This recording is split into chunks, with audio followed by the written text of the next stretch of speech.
Sybrant Jans, Hendrik Giesbrechts van Kampen, Stephen Benedictus, Femetgen, daughter of Egbert, and Wilmot, daughter of Jans. In the year 1535, 3 brethren and 2 sisters named Sybrant Jans, Hendrik Giesbrecht van Kampen, Stephen Benedictus, Femetgen, daughter of Egbert, and Wilmot, daughter of Jans, were apprehended in Hoorn, in West Friesland, because they no longer sought to obey the Roman Church, but the commandments of God. When they were examined, they freely confessed their faith, principally with regard to baptism. When they were asked whether they had been rebaptized, they answered in the affirmative, saying that they were not sorry for it, that they had been baptized according to the ordinance of Christ, to the remission or burying of their sins, and the putting on of Christ, with the answer of a good conscience towards God. Romans 6:4, 1 Peter 3:21. The rulers of darkness, perceiving that they were not sorry for it, and intended valiantly to adhere to their faith, sentenced them to death, pursuant to the imperial edict, as the following sentence, which they pronounced upon them, clearly shows. Whereas M. Anthony Sonck, bailiff, has entered legal complaint against Sybrant Jans, Hendrik Giesbrecht van Kampen, Stephen Benedictus, Femetgen, daughter of Egbert, and Wilmot, daughter of Jans, that contrary to the written laws and contrary to our Christian faith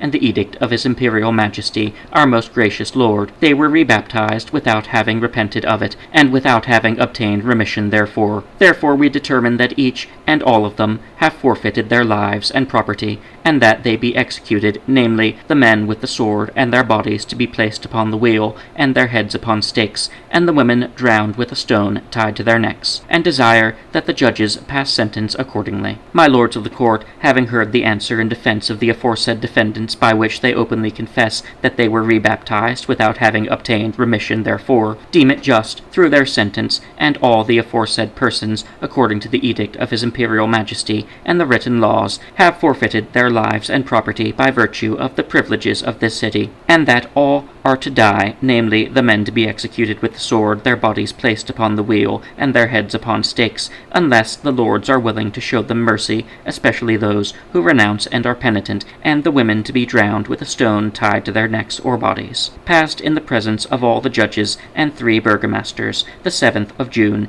A.D. 1535. This sentence having been given, they were led forth to death. They went boldly to the place of execution, and among other things said, "The servant is not greater than his master. If they've done this in the green tree, what will they do in the dry?" and the like. Having come to the place prepared for this purpose, they were beheaded. The 2 women were led to the sea, where stones were tied to their necks, and they were cast in and drowned. Their bodies were ignominiously left to float about for a long time, until the rulers were moved to have them taken out and buried. Christian reader, here you can clearly see why and for what reasons these people had to die, that what some blind zealots of idolatrous popery say, falsely charge, and say is not true, namely, that no one was put to death because of his religion or faith, but on account of their rebelliousness and crimes, but how falsely and shamelessly they act herein, may be judged from the single fact that the same year when these persons were put to death, the siege of Munster took place, and that they were not accused of, much less participated in, this wicked crime. But herein they show the nature of the old Pharisees who, when they brought Christ to death, did not say that it was on account of his good doctrine that he had to die,